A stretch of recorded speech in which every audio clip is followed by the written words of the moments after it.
Welcome to Take the Lead's Virtual Happy Hour. Take the Lead presents Virtual Happy Hour with Jamia Wilson. I am so excited to get a chance to talk with Jamia tonight, and I know you're going to have lots of great questions for her, and she's just fabulous. You know, Time Magazine just recently profiled 6 so-called next-gen leaders. They're said the values that they're value-centered, balanced, intentional, multicultural, collaborative, creative problem solvers. Now that actually describes Jamia to a T. But I'm anxious to hear what she has to say about next-gen leadership and how you can be the CEO of your own life. I'm really excited that she's our special guest today. She's Executive Director of WHAM, Women Action Media, a media justice organization, and she'll tell you all about what they do. And I know it's a great organization because I've been involved with it in various ways for about 10 years now.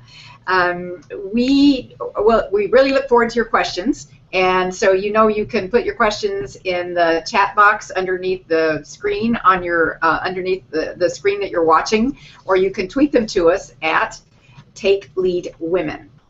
Take the Lead is here, well, actually for everybody, for all of you.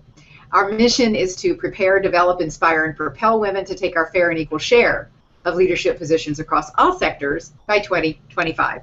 That's about 64 years faster than the current trajectory we're on. So we're delighted that you're all here, and we hope you'll be with us in that movement to leadership parity because it's way past time. I think you would agree with that. We do this in 4 different ways. We have learning programs that we call Take the Lead Teaches, both online and in person. And in fact, we have an online leadership certificate course that will be starting July 26th, a 4-week course where you get a certificate for taking it that you can add to your resume. And you can find the link for that in the right-hand column on your the web page that you're looking at, just under the Twitter feed. It's called 9 Leadership Power Tools to Advance Your Career. I've been teaching it now for a few years, and I will tell you that every time I do, there are these amazing breakthroughs. I love teaching it, and so I'm really looking forward to doing it again. And it's one of those that you can do from anywhere, anytime, on any device. Do it on the beach, do it in your pajamas, whatever. It's totally asynchronous, but I will be interacting with everybody. So take a look at it, and perhaps you'll be interested in participating with us on that. I'll tell you a little more about that in a bit, but first I'd like to just mention that with this virtual happy hour, every month we have a fabulous speaker, and featuring women that inspire you and tell you the secrets of how they made it, how they got to be doing what they're doing, and they answer your questions. We already have some questions coming in, but please feel free, keep sending them on because we'll take lots of time for questions. Every month we have a new presenter and a new topic, and we'd like to hear from you on that too. Whatever you'd like for us to talk about, what you're interested in, if there are speakers you'd like to recommend, again, you can put them in the chat box or just tweet them to us at Take Lead Women because we want to hear from you. I'll just to give you a quick sneak preview of some of our upcoming virtual happy hours. We're delighted to say that in July 8th to be exact, we will have the amazing, wonderful Ra Goddess, a VIP coach of Move the Crowd, and she just has the most wonderful way of explaining how you can have a different idea about your work, a different idea about money that's very positive, and how you can do good and do well, and I think you'll really enjoy hearing from Ra. And then in August, in honor of the fact that August 26th is Women's Equality Day, we're very pleased to have Gloria Steinem. She'll be with us on, August 12th. She'll be with us on August 12th. Now, our happy hour will start early that day. So it will be at 3:30 instead of 6:30, just to give you a heads up. And I know you're going to want to be able to have the chance to ask Gloria your questions directly. So mark that on your calendar. So if you're on the West Coast, it'll be great because it'll be lunchtime. If you're on the East Coast, well, happy hour can always start at 3:30. What the heck, right? Who cares?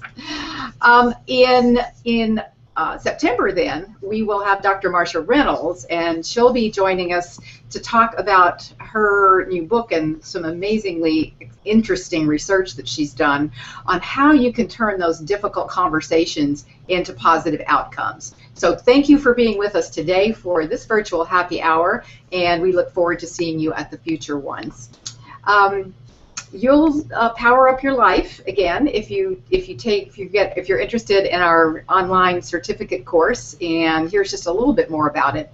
Because I get these questions all the time. People ask me, well, how long is it? It's 4 weeks long, and they ask me how long each day do you have to be online? Well, it's really up to you. It's totally up to you. It's totally asynchronous. So it's divided into 4 workshop segments, 4 weeks, one for each week, and you'll be able to do your work whenever you feel like it, whenever you want to. So it's very simple and very convenient for you. The important thing is that Take the Lead, we believe strongly that women need to invest in ourselves. So whether it's this course or something else, do invest in yourself. Make sure that you get the resources that you need to feel that you can embrace your power in a positive way and go with intention to where you want to go and achieve your own dreams. We want you to, in fact, lead your dreams, not follow them. So let's see, what else am I supposed to say about the online course, except that, oh yes, if your company wants to pay for it and you've got anywhere from 2 to 10 people who want to take it, we have special corporate rates or organizational rates, or even if you want to band together with your friends and form an organization, that's fine too, and we'd be delighted.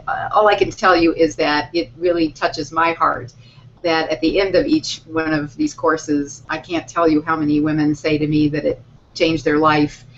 They make important decisions. They decide to run for office. They decide to start a business. They decide to apply for a promotion that they thought they weren't ready for. All kinds of things. So it's very heartwarming for me, and I love teaching it. So I look forward to perhaps seeing some of you in it. So I want to move on because aside from just telling you you can find all of this, if you didn't write it down, you can all find it all on our website at taketheleadwomen.com anytime you want to. We're always there for you. We have lots of workshops, programs, things that you may wish to partake of. But and last but not least, we have a weekly newsletter called Take the Lead This Week that you can sign up for. We're getting lots of kudos for that newsletter from people who say it's a quick, fast read and they really enjoy seeing the latest in women's leadership news. So check it out and sign up if you're not already signed up for it. Okay, all right. So I think that's all that I need to tell you before we get started. You got all the scoops, all the background information, and so it's time for you to just grab your favorite cocktail, a cup of tea, a glass of wine, whatever it is that you like, and kick back, enjoy it, and let's start the conversation that you've been waiting for. Jamia Wilson, hi there. How are you? Hi, Gloria. Thank you for having me. I am so delighted to have you. You know you're one of my favorite people, and I've been looking forward to this. So just to give a brief introduction, and then my first question, of course, is going to be to have you tell your story, but so people know that in addition to being executive director of WHAM, you are an amazing storyteller, a speaker, a social justice activist. You're a dear friend who I've had the pleasure of watching from the time you were a very young woman to the amazing leader that you are today, and I can't wait for you to share your personal path to everyone because it will be very inspiring. You've worked for some really big, amazing nonprofit organizations like Planned Parenthood Federation of America, where we met, the Women's Media Center, People for the American Way, Youth, and now WHAM. So you've had quite a career already. Oh yeah, there probably are others that I left off the list, but you'll tell us about them because why don't we start with that? How did you get to be Jamia Wilson? How did you, what was your growing up life like, and how did you get to this amazing career path that you've had? Well, thank you for your warm introduction. I just love that we are now having this conversation after so many years of getting to work and play together, and that's really exciting to me, and I'm so honored to be a part of this.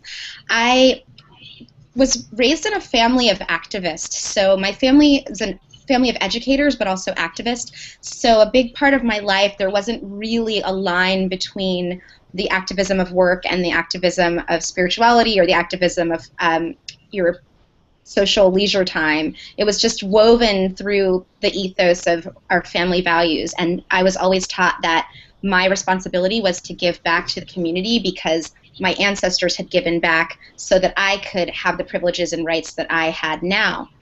And so from as early as I can remember, I remember going to different events with my parents, marches, protests, licking envelopes, all those kinds of things, hearing about them supporting people's campaigns and going to campaign events and being put to work with canvases and that sort of thing. So it's really been a part of a progression of a family that taught me that it's very important to make the world a little bit better than you found it, with all of the resources that I have, and to whom much is given, much is expected, is another thing that I was told a lot growing up.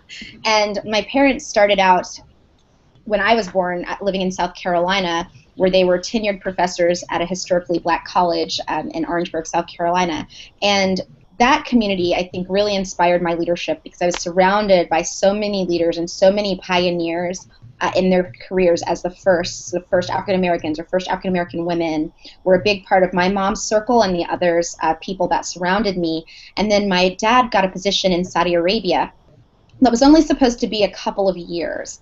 And when they asked him, who is a good project development person who can help with the research that you're doing, he said, my wife is the best person to do this work. And that led to my mother going to Saudi Arabia and then me coming with them, which was also supposed to be a short experience that ended up being over a decade of time that we spent in Saudi Arabia. And so I also attribute that to a lot of the work that I do in gender justice, having been in a country where there's a lot of gender segregation, but also a lot of possibility for changes that were made, and a really amazing culture, and also lots of powerful women that I met in Saudi Arabia who really changed the way that I thought about feminism and thought about what equality really means.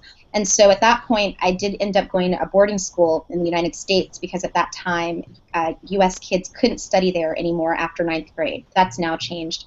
And I went to an all-girls school in Maryland, which was started by blue stocking feminists. And so that was really a place where I cut my teeth getting excited about these issues, writing for the school paper. I was thinking about us working at Planned Parenthood. My first op-ed opinion pro and counterpoint was against my roommate, and we argued on different sides of the reproductive rights issue. And so that's kind of, I loved the feeling of being able to speak my voice and have these sorts of debates and engage other people with it, and it just led to me wanting to continue that work and continue that work as a communicator, and that's why I went to school to study communications, and then through the various internships I had, that's how I ended up getting my position at Planned Parenthood, which was amazing, and still the longest job I've had to date was my time at Planned Parenthood. And then moving to People for the American Way, and then going to grad school at NYU, where I was doing some more in-depth personal study on race and gender politics, and then working at Women's Media Center, TED, and then Youth, YTH, and now WHAM. Wow. So that's how I ended up where I am now, and that's how I progressed to that point, and so I'm so happy to be talking to you today. Well, you just mentioned how important it is for you in your thinking for women to have a voice. And so there you are at WHAM, which the initials stand for Women Action Media, and not everybody on the call may know that. And you spend a lot of time helping women have their voice, and yet at the same time, there also has been this upsurge in online harassment against women. And I just wonder what your thoughts are about that, why it's happening. And you know, one of the things that I worry about is that having experienced all kinds of harassment in my own career, I worry about women who back off, who are silenced. So my concern is twofold. Number one, where do these harassers come from? And number two, why do women back off? Yeah, you know, I think that one of the explanations that I'd heard, and I think I had asked Gloria Steinem a long time ago, I think even before I started working with the Women's Media Center, I met her at a forum and I asked about backlash.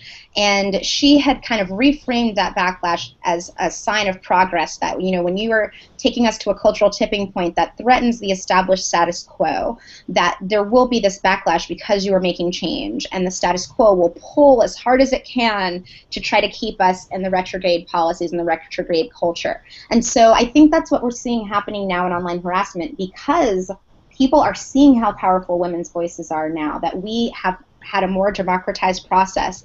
Now we can reach out to any entity and raise our voices, to have access to journalists, have access to the companies that we are consumers of who might be having sexist policies, etc., have access to news outlets with the click of a button, one tweet. And I think that that collective strength that we have when we all raise our voices at once is very fierce, and there have been many different campaigns that have shown how ferocious that can be and how culture and policy can be changed. So I think that the backlash is something that's important for us to regard as a sign of actual progress, that we're moving things forward, because then we can look at that at a place of empowerment and recognize that this is horrible. No one should ever be pushing us to this point. There's a severe psychic toll that we experience, and that we should fight against that. But to also remember that the reason that this is happening is because our voices are powerful, and that silencing and the attempts to silence our backlash, because what we are doing is advancing a progressive agenda. So that's something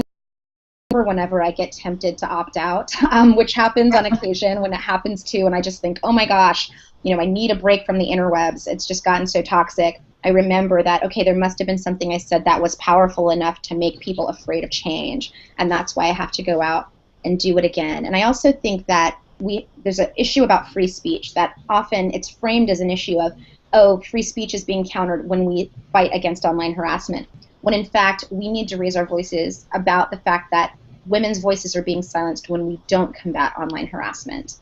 So that's what I'd like to see more conversation about. Yeah, I couldn't agree with you more on that, and it is a challenge for women, but it's a challenge we need to take. So I have a question here from Gloria Elrich in New York, and her question is actually media related, so I thought this would be a good time to ask it. What is being done to help fledgling women writers such as myself, she says? Could be for media or marketing purposes as well. So what resources do you know of that are out there for women who are wanting to use their voice in a variety of different kinds of ways, and where would you tell them to go find them? Well, thank you so much for your question, Gloria. I think that BinderCon, which is an amazing community of writers, that if you have gone to the conferences in LA or New York, or you've seen the Facebook group online, you might be aware of Binders, which is a group of women who came together after Mitt Romney hilariously talked about the binders full of women that his staff gave him when he was asked about diversity.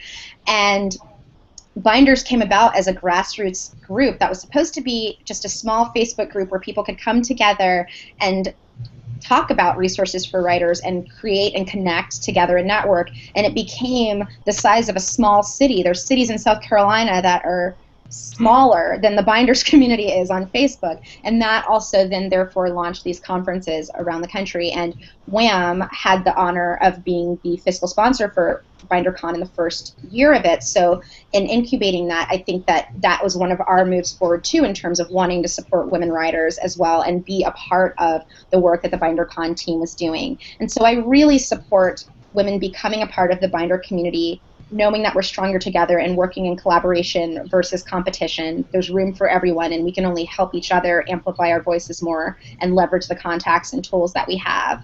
And then also there's Powder Keg in New York. Gloria's in New York. And there's Powder Keg, which is a great writing space for women that I also think is wonderful. She Writes is a writing community and network that women can work in together, and I know they've had some interesting campaigns and different kinds of funding opportunities that have come up about. And then Hedgebrook, the Writing Fellowship, is one that I haven't done yet, but I'm planning on applying in the future. And I know people who've done it, and it's said that it's been a life-changing experience. And even without going on the fellowship, they send out resources and have amazing tweets and writing prompts every day that I think are some of those really great basic things that can keep us moving forward on a daily basis. So the message in that is there are lots of resources out there, Yes. and we should not hesitate to try to access them. That's fantastic. And also, I'll join in thanking you, Gloria, for asking that question. First of all, because I always like getting questions from people named Gloria, but also because it was a great question, and because we want to encourage everyone to submit your questions under the video on your screen in the chat box by clicking the pencil and putting in your name and your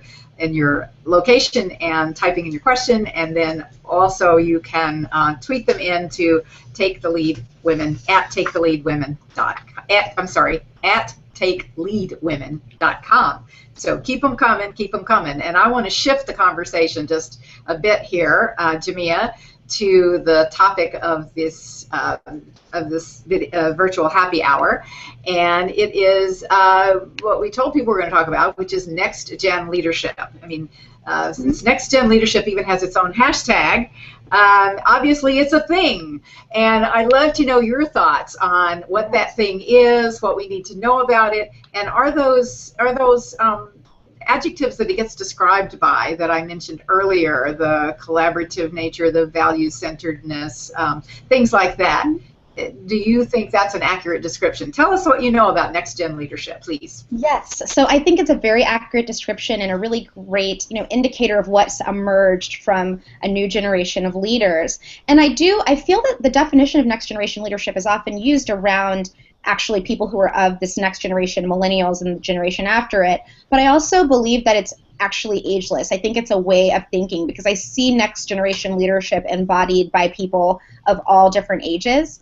And there's different definitions I've seen, like the one that you said that I really believe in as well. And then also Compass Point, the nonprofit organization that works on nonprofit resources, also has a full paper about it that I also think is in real alignment with that definition as well, and talking about impact-drivenness being a really big part of what next generation leadership is about. And that's why social entrepreneurship is such a big part of our conversation around change and innovation now.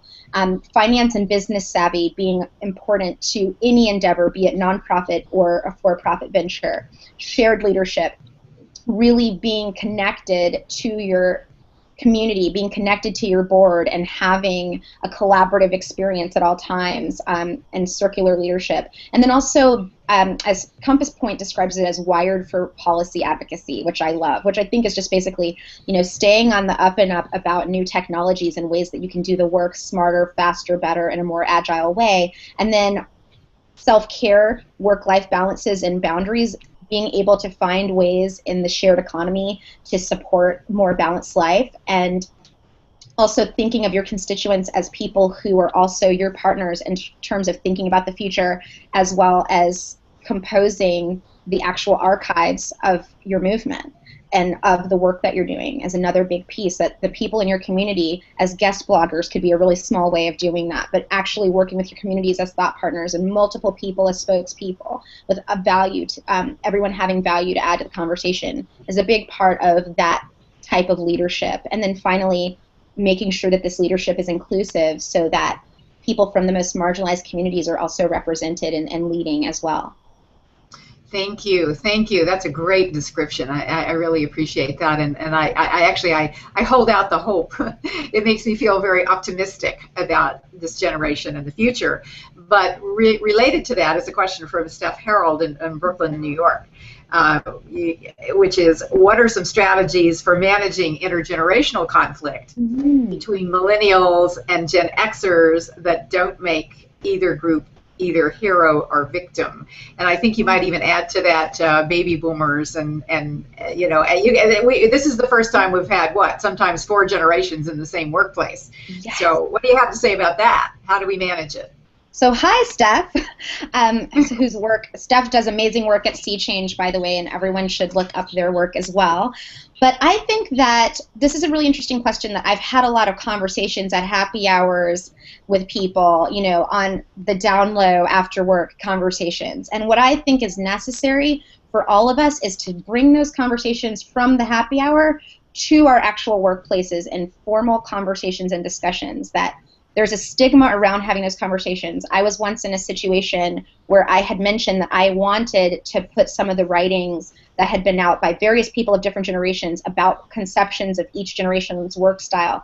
And there was a threat that people felt in the workplace that I'd mentioned this in about bringing that to light. They really did not want to touch this. And I said, no, I actually want to have a roundtable circular discussion, a collaborative leadership conversation, where we get out all the stereotypes that the Gen Xers and baby boomers have about millennials, and where we get out our stereotypes about baby boomers and also Gen Xers, and that we actually talk about the ways that we really can work better together. And I think that just like workplaces now have sexual harassment trainings and trainings around diversity, there needs to be a conversation about age. There needs to be a conversation. I mean, I've heard a lot about ageism. They call it sageism. Someone had just taught me about that at BinderCon. A woman brought up sageism. I like that. I'm going to use that one. Isn't it great? I thought about that. It's sageism. And that there are women who feel that they're being pushed out because they are now in a new season of their lives when they have so much wisdom that they bring to the table and they have seen so much.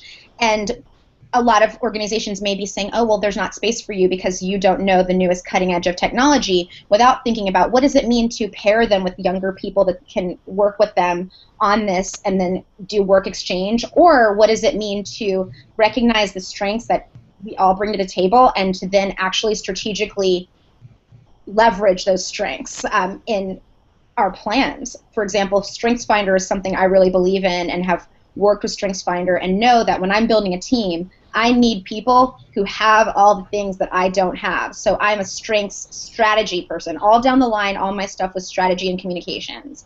So what is StrengthsFinder? Explain. Yes. So StrengthsFinder is a tool, kind of like a Myers-Briggs type thing. It's kind of like DISC or Myers-Briggs, where it helps people understand the strengths that they bring to a workplace. And I actually did it through Compass Point, but I know other people can order it directly from the company that leads it. And you can go in and have someone who's certified as a StrengthsFinder trainer to give you this test and talk about how you can use it effectively on your team. So, for example, someone like myself is a very big picture thinker. I always have the bird's eye view. But it's helpful for me to have people on the team who have the mouse view, who will be looking for the smaller detail point by point, because that's not my knee jerk. And so it really helps us to also understand and think in age, too, that different times give us different necessities for building different kinds of skills. And doing that sort of mapping within an organization could be a really helpful way in terms of thinking about how we innovate and how we use the strengths that we have. And what I love about StrengthsFinders, too, is it's actually not about any personality trait being a deficiency. That every single trait is actually a strength. It just needs to be harnessed in the right way. Mm-hmm. And I think that that's another important thing to think about in terms of the generational leadership. And I think that the honest, hard conversations are extremely important. And I also think having conversations about fears are really important, because I've had some of these happy hour conversations about what would it look like in women's spaces if we had the fellowships and the different financial supports that we see that men get who have been in prominent positions set for women who are more advanced in their leadership and who are retiring and transitioning out. What would it mean for better intergenerational relationships if those sort of pipelines existed for women who were leaving leadership roles? And how could that improve our relationships? And I think that that's huge, because I think that there's a lot of fear that happens when people know that there's not a safety net and there's not support, and people feel taken for granted, and that can cause problems too, all the way around. So I think really thinking about in the philanthropic sector in terms of, okay, how do we support organizations? That's a big important part. And then also taking it upon ourselves to lead courageous conversations that might not necessarily be safe conversations, but courageous ones about how we can work better together and what assumptions we might be making about each other as well, and how to dismantle those. Because I do hear people cavalierly making comments about people based on age all the time that get in the way of important work. You know, you have just used several of my personal favorite power tools, my leadership power tools. For example, you've told us to use what we've got, that every characteristic we have is a strength, right? So we use what we've got, and it makes things better. You've told us to embrace controversy and having those tough conversations. That's all, you know, I love that. It's like, all right, I get all this, even though I'm last gen, not next gen. But I have I want to just raise this question because it strikes me that one of the use what you've got opportunities of having multiple generations in the workforce is perhaps more opportunity for mentorship across generations. And there's a question from Courtney Young in Lafayette, Louisiana. And she says, I have a few people in mind that I would like to ask to be my mentors. What are your ideas for etiquette about asking someone to be your mentor? What are the best practices about asking someone to be a mentor? What advice can you give Courtney? Thank you for that question, Courtney. I actually just had a conversation about that with an amazing young woman who's an architect, and she was saying that she feels really guilty that she can't answer every email that she receives asking for mentorship, but that some of the emails she gets she doesn't feel have regard for the time that she spends and the effort that she's also has to put into her work. And I was saying to her that I wish that there was a way that we could communicate to people how to ask those sorts of questions. So this question is really poignant to say that I think it's really important to acknowledge what a person has on their plate. So in praising them, to say that you recognize everything they have on their plate and you are in admiration of their work, and that you would like to connect further with them on a deeper level to get to know them and learn about their lives and their story, and also share some of what you can share with them to help support them on their journey. So I think that the reciprocity part is really important to establishing good mentorship relationships that are sustainable over time. And I also think that up front, really acknowledging that you recognize the value of their time and that you recognize the value of their wisdom will go so far in making those asks. And I think, too, offering to pay for that cup of coffee or that drink is also a sign of showing that you understand that investment that they're making for that first meeting. What do you think about mentorships in terms of how long, how short?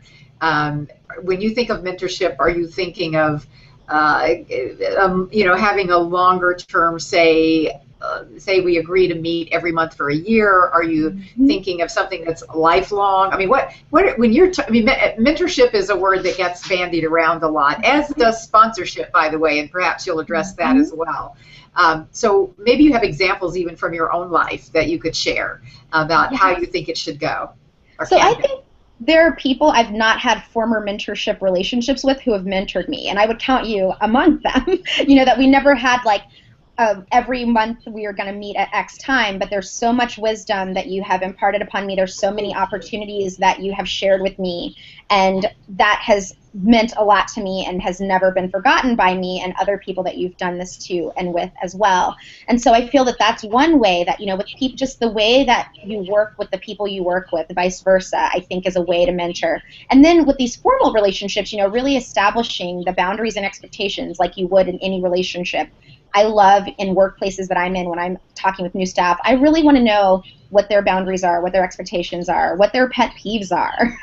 And that's really helpful. So for example, I know that I've had staff who aren't really into email, and I love to send email, but they prefer project management tools. And so I think really having a conversation about that sort of thing with a mentor too helps you get off to the right foot, and actually establishing up front, what kind of relationship do we want this to be? Is this going to be long term? Is this going to be a 6-month thing? What kind of time capacity do you have to embark on this so that it can be successful for all? And then I also think that some of them are organic. So just like other relationships, they will fade in time. So I was just thinking today, when this webinar went online, my life coach, who mentored me so much about 4 or 5 years ago, just wrote me a sweet message about how she was really proud of me.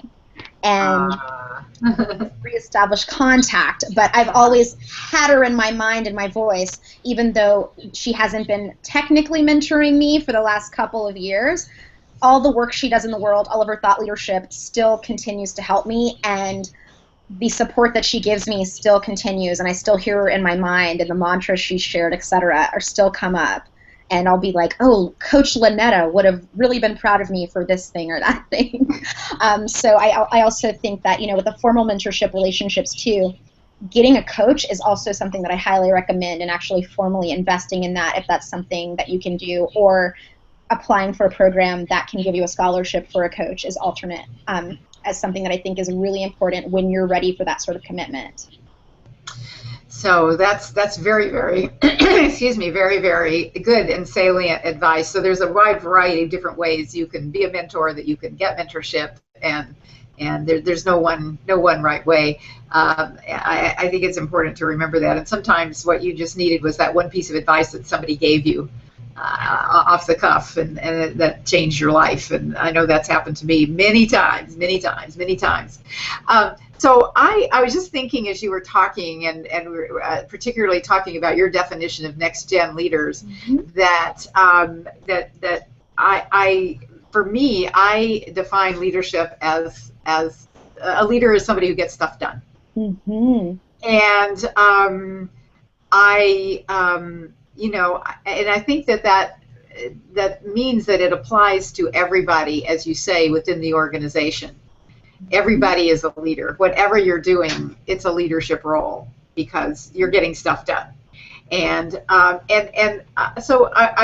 I'm really curious about how, when the rubber meets the road with next gen leadership, how that then translates into how accountability is handled and how accountability is done. Because ultimately, at the end of the day, let's say, particularly in a nonprofit organization, you're asking people to give you money so you can operate, right? And you have to be accountable to them, for example. So how does next gen leadership deal with accountability? So one thing that I learned, which is, and specifically to that question, I'm getting really excited because I've started to become much more interested in budgets, which was something that used to scare me more. But then I had gone to a training where they talked about budget being these one way of storytelling about an organization, saying that if a budget was done the right way, I mean, if it's done the wrong way, it tells a story about your organization too, but if it's done the right way, it will say a lot about who you are. And so with the next generation leadership model, I've thought about that a lot in terms of, where are the politics of our pocketbook? How are we spending the budget? How are we allocating professional development for people? How are we thinking about accountability and what kinds of tools and roles we need for that? And so that's just a kind of a roundabout way of answering it, but it's something I've actually been thinking about a lot in terms of infusing that very structural administrative realities that we have to meet with the same values of shared collaboration, leadership, etc. So to really be transparent about the budget throughout the organization, getting staff involved in stewardship around fundraising is very important, and talking to staff at all levels of the organization about the bottom line, funders, how things work, and what their role is, even if it's writing blog posts, and how that then also translates into funding and how that impacts their bottom line and all of our stake in the organization. And so I think that there is something about the transparency that is promoted in the next gen leadership that does really make space for that we are all stewards of fundraising, we are all stewards of leadership, we are all stewards of the communications plan, and that we all need to share it. And that's why I think Google Doc is such an amazing invention also, because it really promotes that. If you remember to go back to the Google Doc, that's my problem. Yes, exactly. You have to remember to go back to the Google Doc that got started, that is trying to keep us on track. So, yeah, right. So here's a question from Elisa Roadcup in Chicago, and Hi, she Lisa. says, I think you have many friends out there, Jamia, who are asking questions tonight. How can non-minority women truly stand in solidarity with minority sisters, our minority sisters, and build solid bridges of trust? I think that's kind of related to some of what you were just talking about. So good question to ask right now. Yeah, so thank you so much for that question, Elisa. And I think that Elisa does this so well in her work with her organization, Hashima Kenya. She's an amazing leader globally and in the United States. And, I actually have written a piece about this because I think a lot about when I'm frustrated with what other people are doing. I often think about, what is it that I'm doing, what is it about my frustration that is projecting something I have within myself, even when it has to do with these structural inequalities, so that I can kind of really get to the heart of understanding it. And so when I was thinking about some of the ways that I didn't feel like people were stepping up as allies when the Black Lives Matter movement happened, I wrote a piece for Rookie Magazine, where I'm also a staff writer, about what it means to be an ally. And so the first tenet of that piece was that I think that I have learned in my own spaces where I have had privilege and power and access that other people haven't had because of the socioeconomic class that I was born into, I have learned that I've needed to own my own privilege. So rather than being afraid of it, making excuses for it, feeling weird and icky about bringing it up or talking about it, really owning that and understanding that before you can actually be a true ally and authentic and earnest in that, you have to own your own privilege. And then the next thing that I also was promoting in that was that after you own your privilege, you have to be vulnerable enough to own it. So we've got to deal with that initial defensiveness that will happen and is likely to happen. It's human nature. And to understand that the ownership of that privilege and the vulnerability that we might feel is still worth it, and that knowing that putting ourselves out there is not going to be easy, but it's necessary to get the goals met. And then making sure that we're good listeners, so that we're really listening to the communities that we support and that we want to help advance the agenda to move forward, that they are the leaders whose work we're supporting, and that we need to always be putting them in front and center and margins, taking people from the margins to the center, and then making sure that also allies can find our own communities. So I think that our white sisters need to be talking to each other about the vulnerability, about the ownership of privilege and what that means and how the difficulties of that and navigating it, and to really not be afraid to have those conversations in spaces with other white folks to discuss what does it mean to be white? What does it mean? I know with my husband, we've had to have a lot of conversations about that and are coming from different cultures, and I think it's helpful for him. I love introducing him to other white men married to black women so that he can have conversations with them about what that's like and what kinds of issues we might encounter. And then also to recognize that we're no one's saviors and that our job isn't to save anyone, it's to be in solidarity and support of the leadership of the people who we're trying to help move forward. And in that we have to face our fears and show up and be present. And then finally, doing our homework. Making sure that when we are talking about these issues and when we are advocating for others, that we understand the language that the community is using, that what kind of language we can use from our subject position and power, and also know the history of the movements that we're supporting so that we are promoting in a way that is righteous as well. That's as usual, you've really put together all of the history, the values, and the actually concrete steps that people can take, Jamia, and thank you very much for that. I was just thinking as you were speaking that isn't what we're all fighting for in social justice movements, for everybody to have privilege in a sense. And so obviously there must be something good.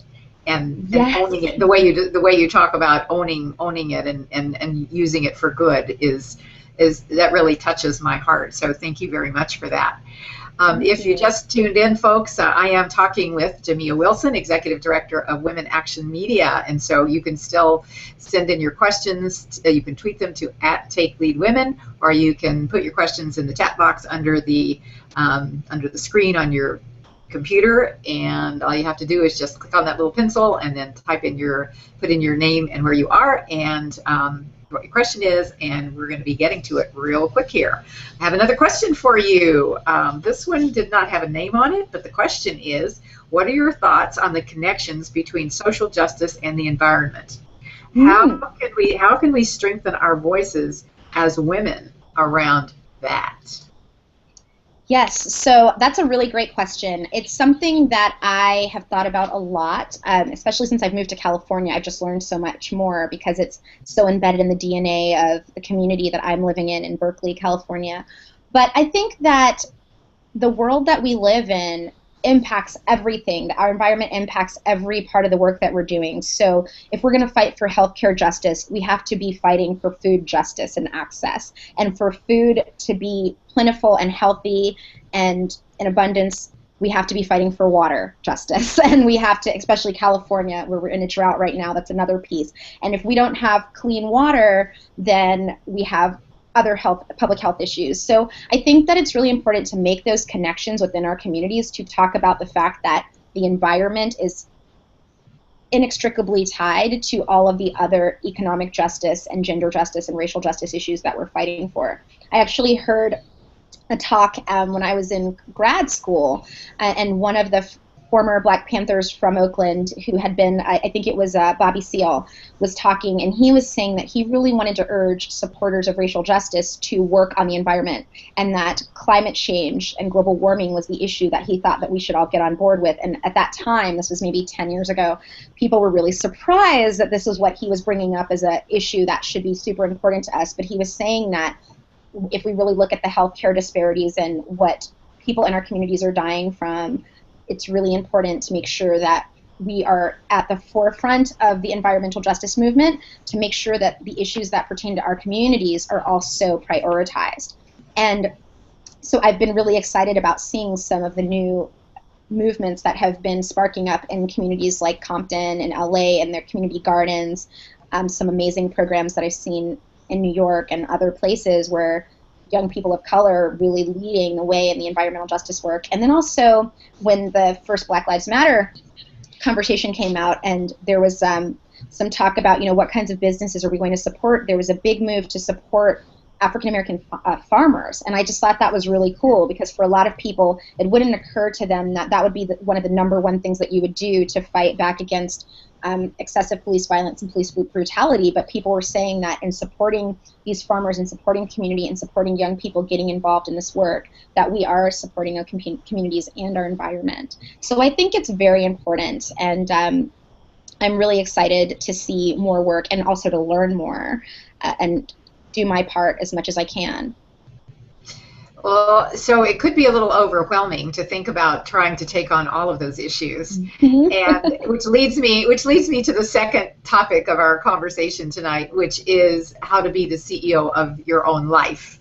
And I particularly love that, and in today's economy, it's so important for everyone to grow up realizing that you may or may not want to be the CEO of a big company, but you are going to have to be the CEO of your own life for a variety of reasons. You may not have health insurance at your place of employment, so you're going to have to figure that out. You're going to have to probably figure out your own financial management and including, because you probably aren't going to work for the same company for 50 years and then retire with a gold watch and a pension plan. You're probably going to have 401ks, and you're going to have other ways of creating your own ways of being able to support yourself after you retire. So how does that feel for you as a young woman to think about that, and what advice do you have for other young women who are contemplating this really almost overwhelming idea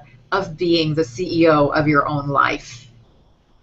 Yes, so I got that from my mom, that she had often said, okay, you really need to be thinking about the future. And it would always make me cringe when she would talk about the financial, thinking about the future and planning and all those things. And what's your business plan? Those sorts of questions I would get from my mom. And I think that those are very important questions, that women, we tend to live longer than men, given the natural progression of things and statistically. And so I've always been encouraged to think about always doing the best I can to have savings and to do the best I can about becoming financially literate. And I've had my first 401k I actually got at Planned Parenthood when I was working with Gloria, and I still have it. It's really important for us to be financially literate because we have a longer time to be here for the most part.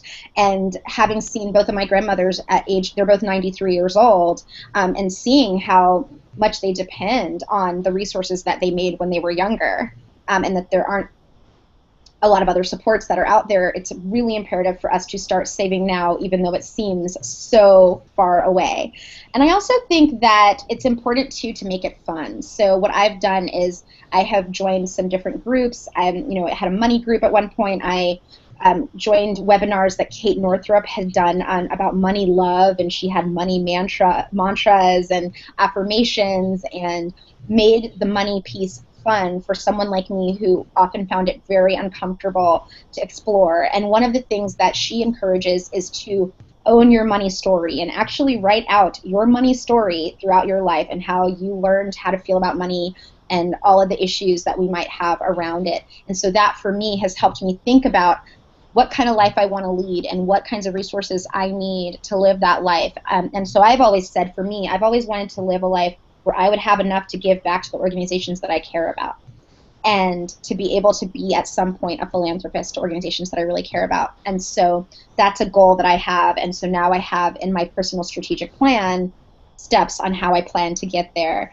I think a lot of people from my generation have a lot of student debts, and I have a lot of student debt. So that's something that's been really demoralizing, and it's made me think, how can I be CEO of my own life when Sally Mae owns a significant stake in my life?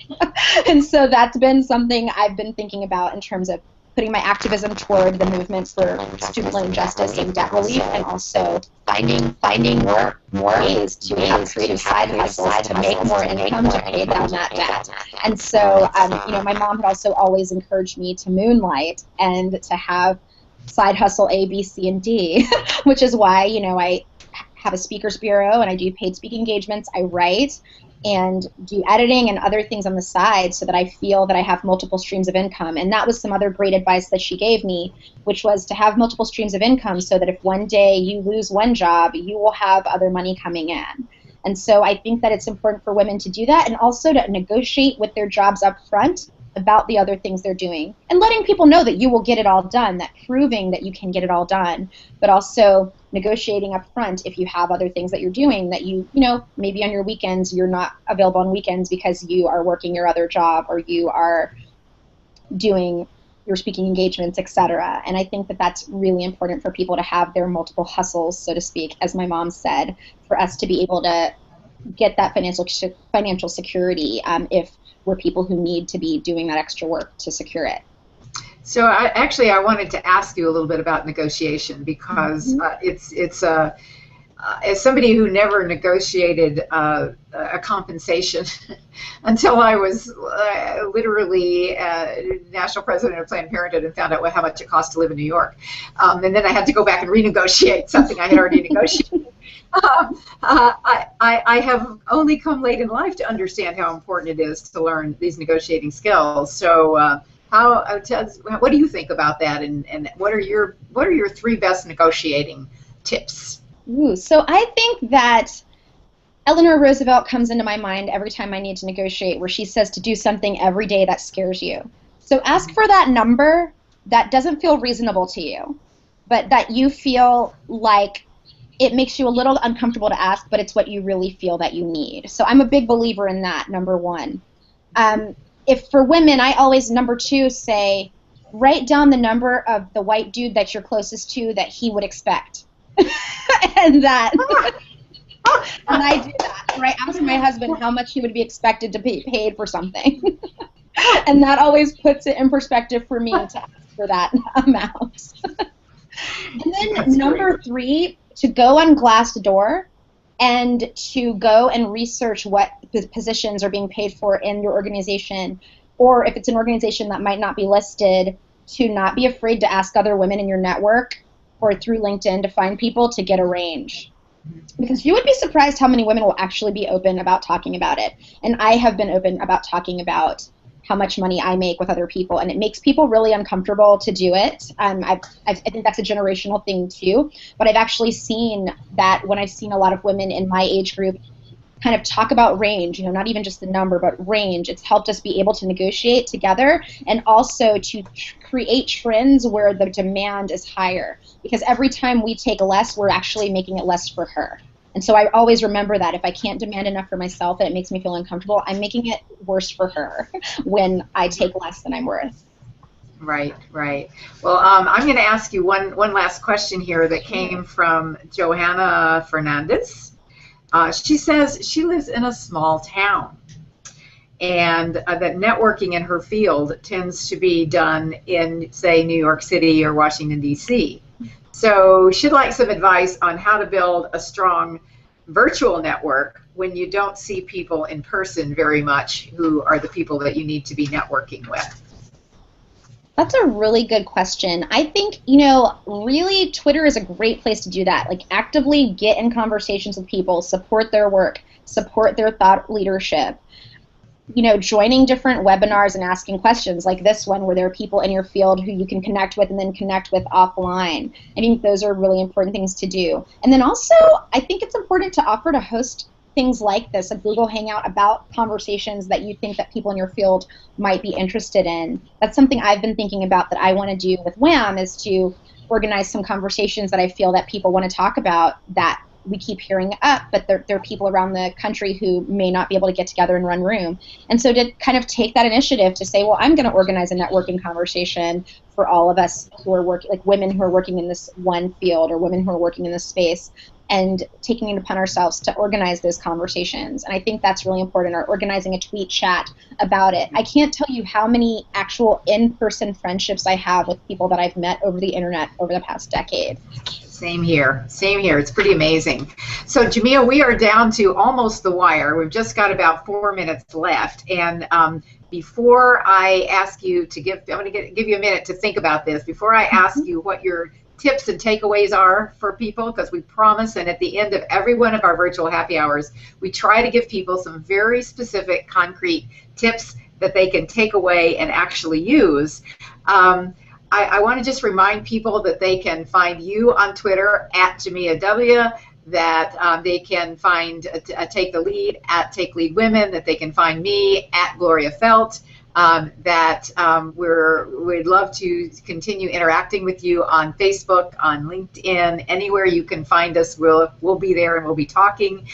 We also have a community on our Mighty Bell platform, mightybell.com, so come and talk to us. And also, after we do the virtual happy hour, within a day or so, we'll have a post on our blog on taketheleadwomen.com, so that if you want to continue the conversation, you can keep talking about these issues that we've talked about here today on the blog. So, Jamia, what are a couple of tips that you want to give people, as we've been talking about being the CEO of their own lives and next gen leadership and all that? What do you want to leave them with?